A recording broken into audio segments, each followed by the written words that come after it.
Hey, honey? Yeah, what's up?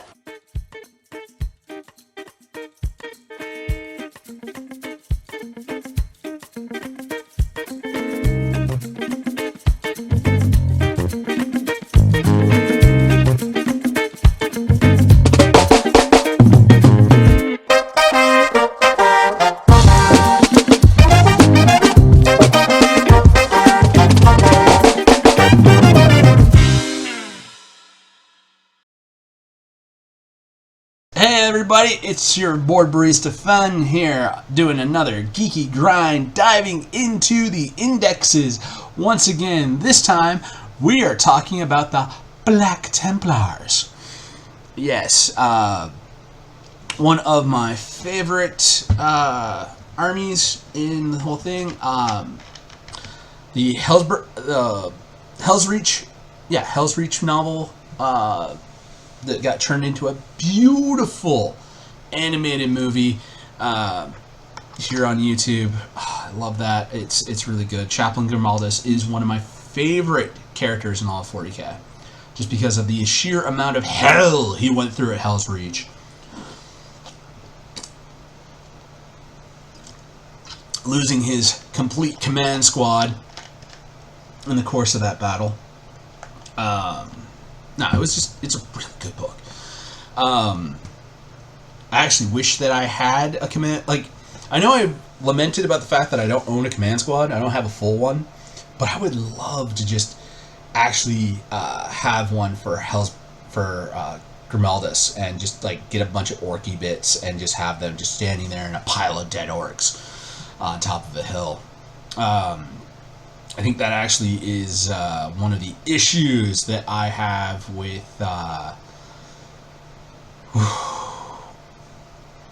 it's an issue I had with 9th edition Black Templars. It's an issue I've had having with 10th edition Black Templars, is the whole fact I have an 8th edition Black Templars army, which means I have the non-primarisified versions of Helbrick, Grimaldus, and the Emperor's Champion. I don't own a Marshal, I don't own a Castellan, I don't own any Primaris Sword Brethren. It's all Firstborn. And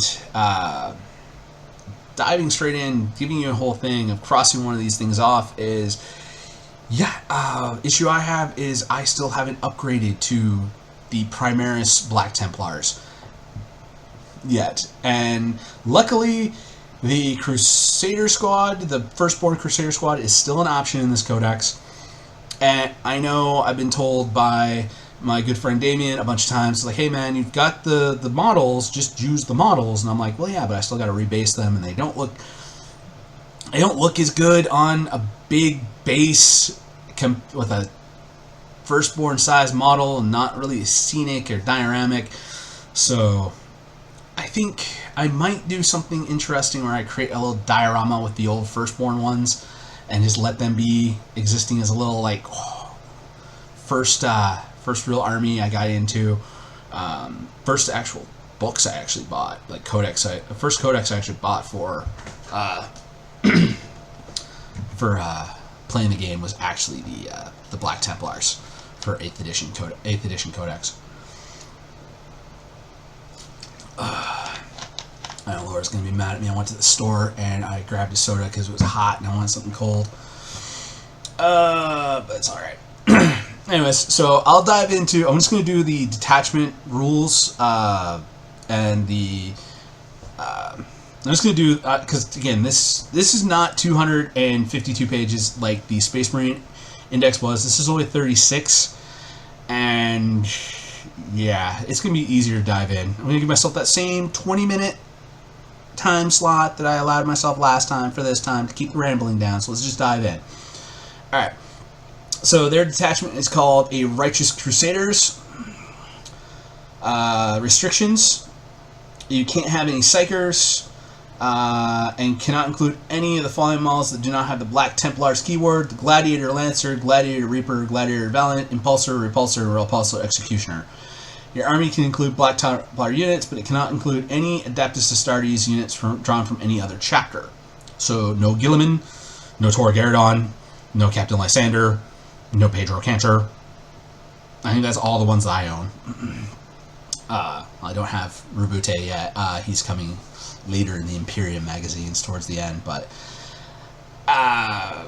yeah, because alright, before I get into this, alright, I already talked about needing to get new models. Alright, another problem I have is right off the bat here. The fact that they've added Black Templar keywords and called it a Black Templar Gladiator Lancer, a Black Templar Impulsor, a Black Templar Repulsor Executioner, is just so they could do a whole thing of like, Black Templar variants of this can upgrade their Storm Bolter to their Heavy Bolter. Yeah, it's the Heavy Bolter you can replace with a Multi-Melta. All they did. But by doing that, they created a bunch of more of data slates that leads to a whole thing of like, could you actually run like 3 Black Templar Repulsor Executioners and 3 regular Repulsor Executioners all in the same army if you're playing the stock Index variation? Could you? Yeah, it's interesting that they did that, and it's a waste of space. Like, you could actually, it's 1, 2, 3, 4, 5. That's 10 pages that could have been cut from this. Could have saved some paper. Could have saved me some trees when I print this out. But and some ink. Ink is very, very expensive for people that print. Alright, enough. Templar Vows. This is your detachment ability at the start of the first battle round. So basically you don't have to do this when you build your list. Just battle round 1. Okay, who am I playing against? What do I need for a bonus? The Horde the Witch is basically the one that you're going to go to if your opponent's got like a bunch of Psyker units, so you can have +4 invulnerable save against psychic attacks, and melee weapons getting anti-Psyker 4+, so they're going to crit on that. Suffer Not the Unclean to Live. Melee weapons have the lethal hits ability, so that means you're going to probably take that if you're fighting against a lot of really tanky units, a lot of vehicle spam. You're definitely going to want to be able to take that so you can actually be able to damage the damn things. Although chances are, if you're playing against something that's got a lot of toughness, it's also going to have a lot of big guns, which means I'm probably not going to take Suffer Not the Unclean to Live. I'm going to end up really needing to take that Uphold the Honor of the Emperor so I can get that 6-up Feel No Pain. And because my units are probably going to get shot off the table because I've got a lot of foot slogging troops here. I'm going to need that 5+ leadership so I can pass my my morale checks in order to keep my battle shock from happening. So I think I might be much more likely to go with Uphold the Honor of the Emperor over the other 3. Again, if I'm playing against Heavy Psyker Nids or Grey Knights or Thousand Suns, then yeah, Abhor the Witch definitely is going to be a temptation. Accept any challenge no matter the odds. Melee weapons equipped by models in this unit have sustained hits 1, so that's the exploding 6s to hit in melee. I don't know, if I'm going first and I can really get across that table fast and I can drop some stuff in to be able to get some land raiders and just across the board, drop my dudes out and have them run it.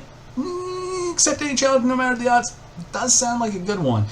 If I know I can get across the battlefield and get stuck into melee fast. If it's definitely going to be a long table game, like we're going the full length of the map to get across to each other, I think Uphold the Honor of the Emperor is going to be the one to have, so you have that Feel No Pain so you can survive the hits in order to get into melee. So this is very much interesting that they give you a very adaptive strategy to be able to go, okay, what do I need for this game? And I think that's really where these vows are going to come into play. I think it's definitely going to be a choice between the bottom 3 and not the first one, just because, I think it's overall, it's going to be, you're going to be needing to figure out your strategy against different armies and try these out against them and find out which one works for you. Alright, so into the stratagems, fervent acclamation. Basically, yeah, this is basic Marines had the whole thing of being able to put somebody into a different combat doctrine when you need it. This is going to let you put somebody into a different vow when you need it. So you're not. So if you did pick, so say, let's go back up. Let's say we're playing against knights, and they got a lot of heavy guns. We want to be able to keep our dudes safe, so we're going to choose uphold the honor of the emperor. But we know once we get stuck in, we're going to need to use that suffer not the unclean to live in order to actually damage with our chainswords. So, good thing we got a stratagem in our back pocket to be able to do that trick. No escape. This is, I think there was it was cut him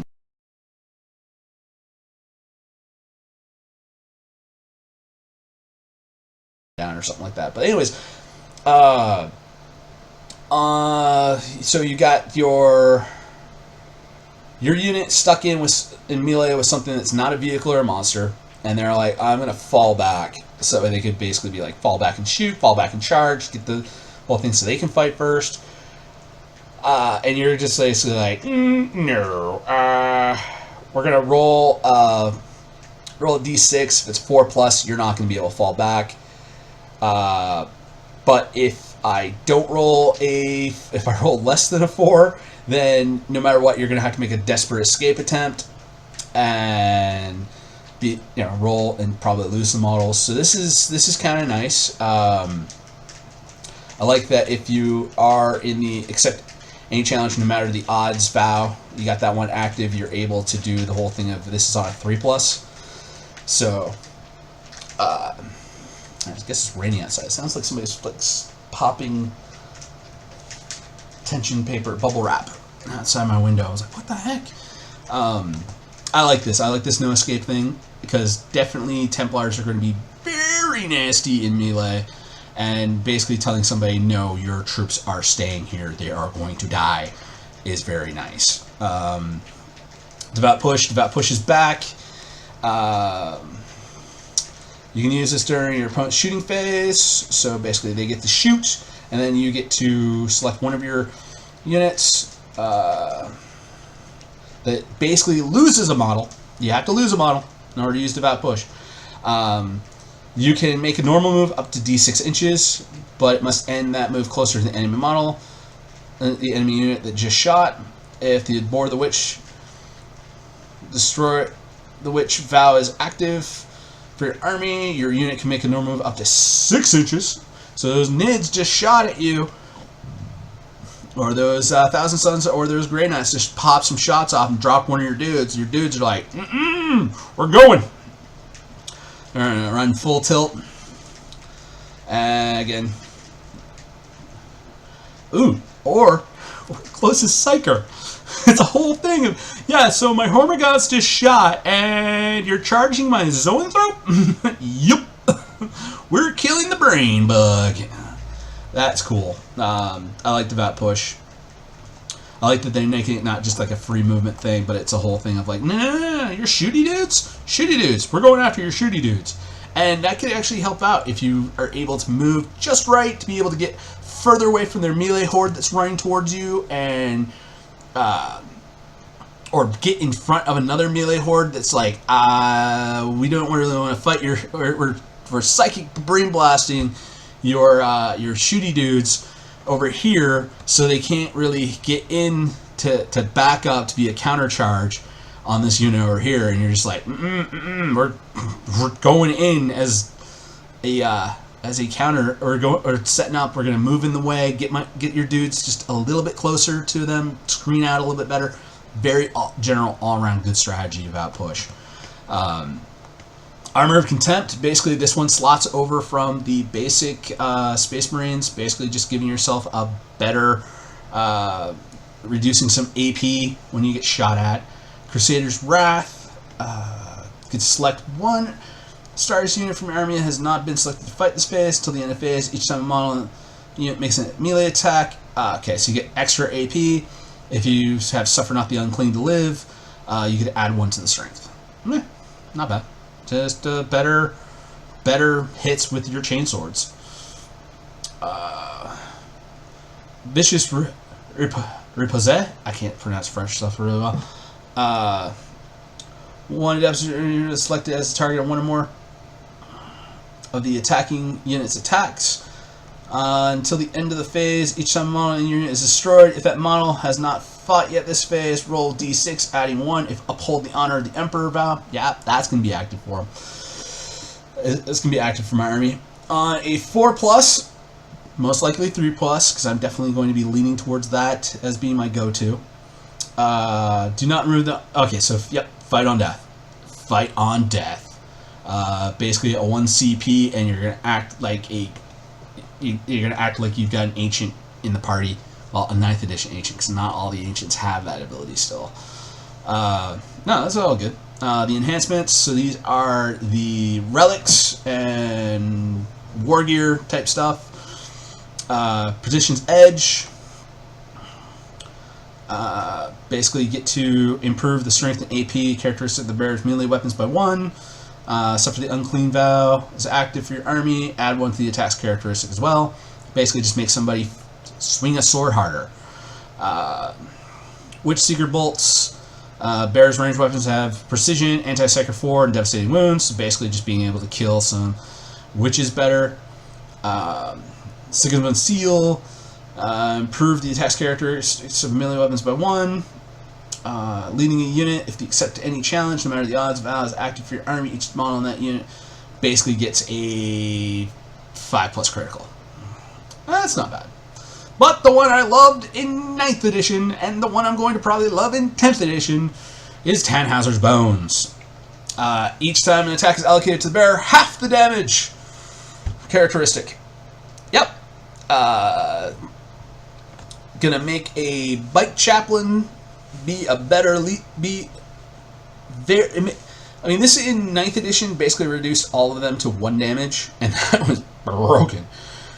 This is better. Also, the unit they're attached to gets a 5+ feel no pain. Because, yeah, you're going to be upholding the honor of the Emperor. I'm going to be upholding the honor of the Emperor, and I'm going to be using Tannhäuser's Bones, and I'm going to have it on a big, beefy chaplain. And, yeah, his prayers are going to be to protect us. Emperor protect. So, yeah, I'm happy. Tannhäuser's Bones is going to be good. Oh, shoot. I'm running out of time. Yeah, so basically, let's dive into this. Nothing's really changed all that much, except Librarian's got a bit of a workover. Grimaldus doesn't get to have, like, his 3 different stuff anymore. He still has his relics. He gets to pick one to use during the time. He gets to give a 5+ feel no pain. If you choose that relic being active, is able to declare a charge in a turn in which it advanced or fell back. So he's got advance and charge, 5+ feel no pain, or extra AP. I feel like I'm probably going to be using that 5+ feel no pain a lot until I get ready to advance and charge up in and get stuck in with him. Litanies of the Devout. Chaplain is leading the unit. Each time a model in that unit makes an attack, you can reroll the hit roll. Basically, a full reroll hit roll. Not just rerolling once. So, that's good. Yeah, and he can go with Assault Intercessors, Infernus Squad, Inceptor Squad, Primaris Crusader Squad, and Primaris Sword Brethren Squad. So, he can't lead any of the Firstborn squads. Hence why I have to get a new one. Crusader squads, they're still 2 wounds, 2 OC. It's pretty much the same stats as old times. Still got all these nice weapon options and stuff. You can really custom mix and match your dudes. Hellbrick, High Marshal at the end of the fight phase, select one enemy model with engagement range of this model's unit and roll D6 on a 2 to 3, D3 mortal wounds, 4 5, 3 mortal wounds on a 6, 3D3, D3 plus 3 mortal wounds. Basically just gets to call a smite with no problem onto somebody that's about ready to fight with him. Crusader's Wrath will add 1 to the strength characteristics of melee weapons in that unit, and yeah, critical hits on 5s. Not bad at all. And he can, yeah, he's also going to be only working with Primaris guys, so your firstborn Crusader Squad, totally out. Primaris Crusader Squad! Righteous Zeal, they can reroll advanced and charge rolls made for this unit, so they get the baked-in, automatically, old school Black Templar ability of rerolling advanced and charge. They also get a 6-inch scout move, do the original OG guys, they don't get it. They just get reroll advance and charge. So yeah, it's the Primaris ones have basically outclassed the Firstborn completely. It's like, why even bring the Firstborn? Oh yeah, that's right, the weapon options. Primaris Sword Brethren, basically these are Black Templar versions of the Blade Guard. They just get either to choose +1 attack or +1 damage to their weapons.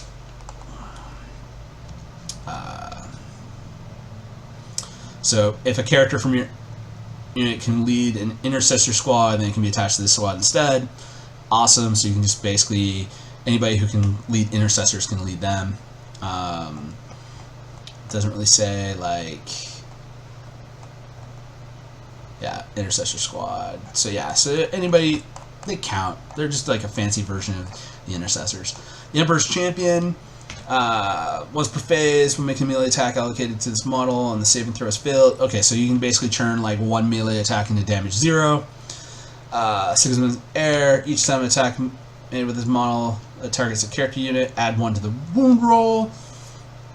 His sword's got precision, so you're, yeah, all good. He can lead any of the Primaris units. The Castellan, basically a Black Templar lieutenant, and the Marshal, which is basically a Black Templar's captain. Although he gets finest hour to add 3 to the attack's characteristic of melee weapons and give them devastating wounds. It's really much better than a captain, but still just a captain. Problem. Yeah, this was a problem I wrote down in the notes. This was actually the last problem, so we can start wrapping things up after this. Yeah,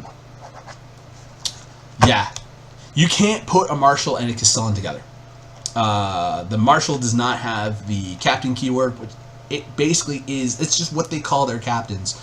And the Castellan is basically what they call a lieutenant. It's just named different. High Marshal is a chapter master, but they don't have those keywords. So I hope that gets fixed in some updates, some FAQs, some erratas, but because it allows you to basically be able to bring a Castellan and a lieutenant and a High Marshal Helbrecht and a chapter master, and it lets you bring a Marshal and a captain, and you get to double up on all your command guys you're not supposed to be able to double up on. So yeah, I'm hoping they fix that in the next edition. But overall, basically, the issue I've got with this is just Primaris is better, and if you are one of the people who hasn't updated your army of your Black Templars to being the Primaris version, you're kind of playing with the weaker units. And yeah, that's it. Black Templars look like they're going to be fun. They look like they're going to be a heck of a lot of fun to play. I can't wait to get mine on the table, but I think I'm going to be spending some time definitely upgrading and putting together a Primarisified Black Templars army. So that's all I got for today. I hope you've been enjoying these, and I hope you continue to keep viewing the rest, but I gotta keep recording them so you can see them, so I'm just going to say peace, and I'll see you next time. Hey honey? Yeah, what's up?